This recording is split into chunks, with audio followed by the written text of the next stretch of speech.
Buen día, compañeros y tutor. Mi nombre es Giselle Juliana Tobar Ortiz. Pertenezco al grupo 108 de Física General. Comparto con ustedes mi documento de identidad en donde se evidencian mis nombres y mis apellidos.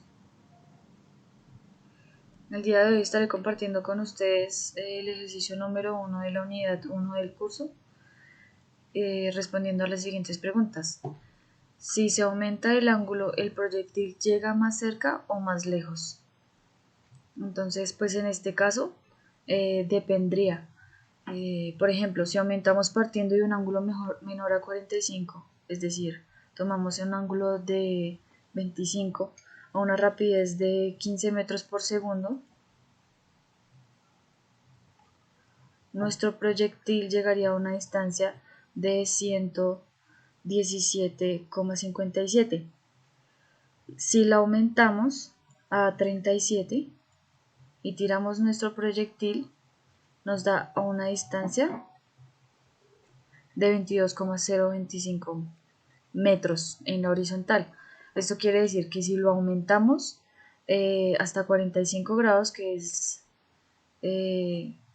la cantidad máxima que puede alcanzar un proyectil en la horizontal, si lo aumentamos hasta aquí, pues la distancia en la horizontal sería ascendente. Pero si cambiamos el ángulo, digamos, a un ángulo de 58 grados y tiramos el proyectil, como podemos ver, la distancia comienza a disminuir y así sucesivamente. Entre más se acerque al ángulo de 90 grados, más se va a disminuir nuestra distancia con respecto a la horizontal. Como podemos ver acá, en un ángulo de 66 grados, nos da una distancia de 17,04 metros. Pregunta B. ¿Con qué ángulo se obtiene el mayor alcance horizontal? Pues como ya lo había mencionado antes, el valor máximo, según el simulador, como hemos visto, es en un ángulo de 45 grados, que nos da una distancia de 22,94 metros.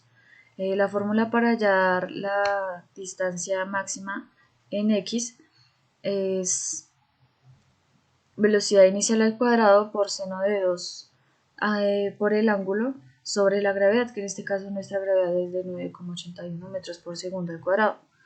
Entonces, según lo visto en el simulador, se determina que el alcance horizontal máximo se refleja en un disparo con un ángulo de 45 grados. Pregunta C. ¿Con qué ángulo se obtiene la mayor altura? ¿Y cómo se llama el movimiento? Según esto, la altura máxima sería disparando el proyectil con un ángulo de 90 grados. Como podemos ver acá, nuestra altura máxima sería de 11,45 metros. Su alcance máximo pues es de 90 grados y se denomina movimiento de proyectil. Pregunta D. ¿El alcance horizontal es un movimiento parabólico que depende de la masa del cuerpo que lo describe?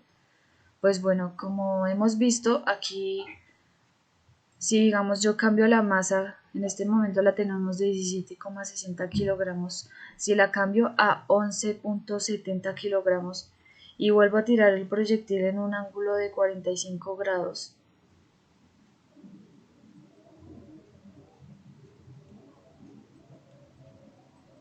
como ven, está pasando por la misma gráfica que anteriormente hicimos. Esto quiere decir que la masa no es un dato relevante para el cálculo de la distancia máxima con respecto a X, lo que quiere decir que es un dato irrelevante para el análisis del movimiento de un proyectil o un movimiento parabólico. Los datos necesarios para saber el alcance horizontal son la rapidez con la que se lanza el proyectil y el ángulo con el que se lanza.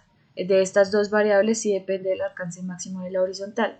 Es decir, si aquí cambiamos nuestra rapidez y la tiramos con el mismo ángulo, vemos que es evidente que va mucho más lejos que antes. Lo que quiere decir que la rapidez sí varía el alcance máximo. Muchísimas gracias por la atención prestada. Feliz día.